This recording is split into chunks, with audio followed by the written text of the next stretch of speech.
Please be seated.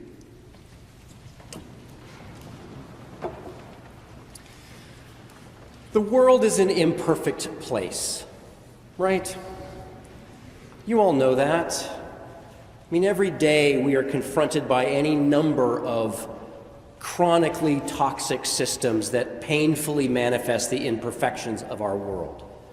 For example, it seems like daily we are reminded that this fragile Earth, our island home, faces unprecedented challenges from deforestation and pollution and population, all which drive climate change and manifest themselves in unprecedented natural disasters. And although we have known the cost of all of this for decades, still short-term interests and lack of coordinated action continue to wreak havoc on this, the only home that we have. War, poverty, persecution, mass displacement of populations continues to devastate communities and causes mass migrations. And yet, despite the known and crushing costs of war and violence that are inflicted on so many, we still struggle to resolve disputes peacefully. Across the globe, we produce enough food to feed everyone on the planet and then some. But again, poverty and waste and economic inequality and distribution problems means that up to 10% of the world's population remains chronically underfed, and up to 30% are constantly, severely food insecure. In the past century, we have seen incredible medical advances, and yet millions still lack access to even the most basic health care. And again, economic inequality, systemic barriers like how far you have to go to get health care, how much it costs, combined with the massive amounts of misinformation, all leads to significantly poorer health outcomes for women, people of color, LGBTQ folks, poor people. All right, enough doom scrolling, right? You all get the picture. We live amidst incredible abundance and devastating scarcity. We have made tremendous advances, primarily for those who can afford it. The world is an imperfect place. But this is the world that God has given us. And so we have to wonder, what's up? Is it a flaw in the system? I mean, could an all-knowing, all-powerful, perfect God create something this imperfect? Maybe, but again, why? What if all of these imperfections were not bugs, but features? In other words, what if the flaws in creation are actually what help us discover the treasure that is buried within ourselves and within our communities?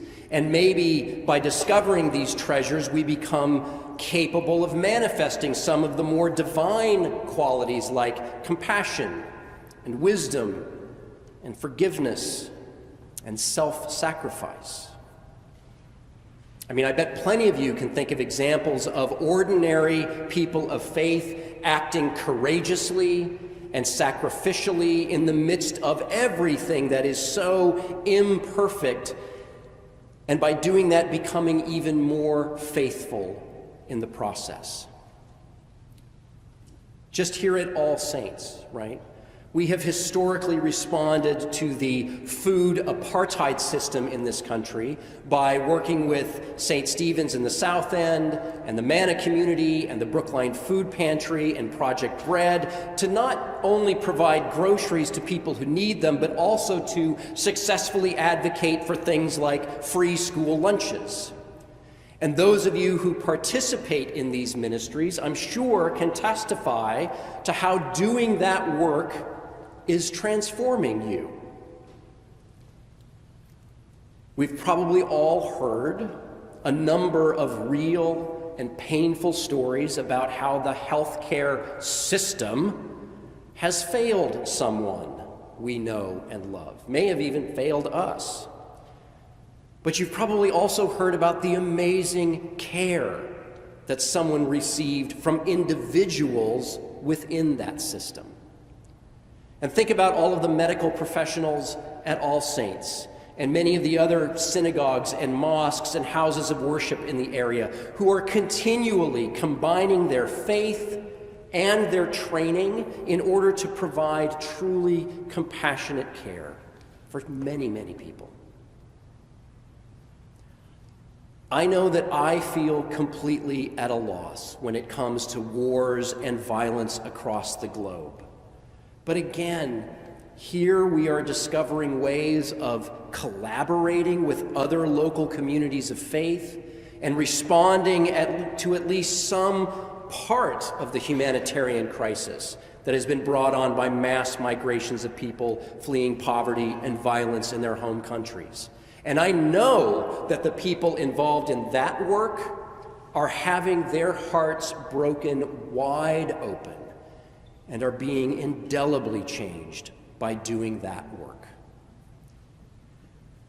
In the Brookline Interfaith Clergy Group that I'm a part of, we are committed to working together to promote peace and reconciliation and to condemn all forms of hatred, especially anti-Semitic and anti-Muslim hatred in the town of Brookline and in our neighboring communities. And I can say that walking alongside of my friends and colleagues from other faith traditions and witnessing what they are going through now has had a profound impact on me and deepened my own faith. So yes, the world is an imperfect place.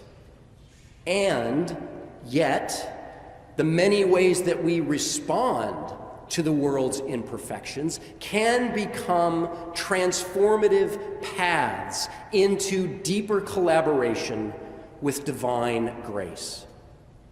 Responding to what is imperfect with compassion and wisdom and humility is actually what transforms us into the people that God needs us to be. Amen? Okay. But what does this have to do with Jesus getting baptized?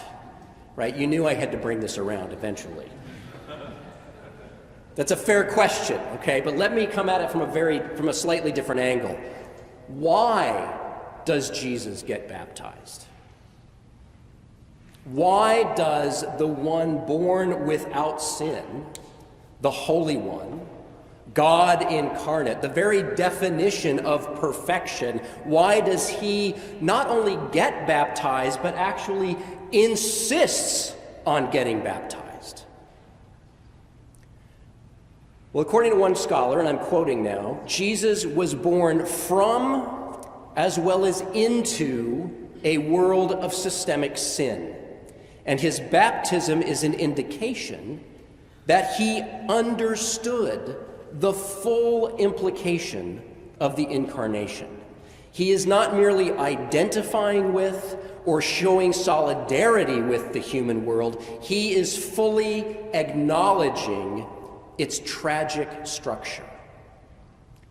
In other words, Jesus, the perfect one, responds to the imperfections of this world by diving into it, by submerging himself totally into the rushing torrent of the world's imperfections.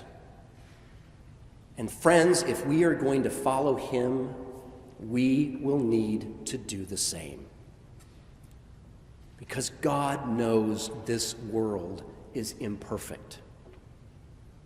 And therefore, in this imperfect world, there are no perfect or unambiguous or controllable or even really sinless choices. All of our choices are made in this context of multiple layers of imperfection. God knows this. Jesus knows this and insists on becoming part of it, insists on getting fully into it. And by doing that, he is showing us how to be collaborators with God in the great divine project of redemption and repair.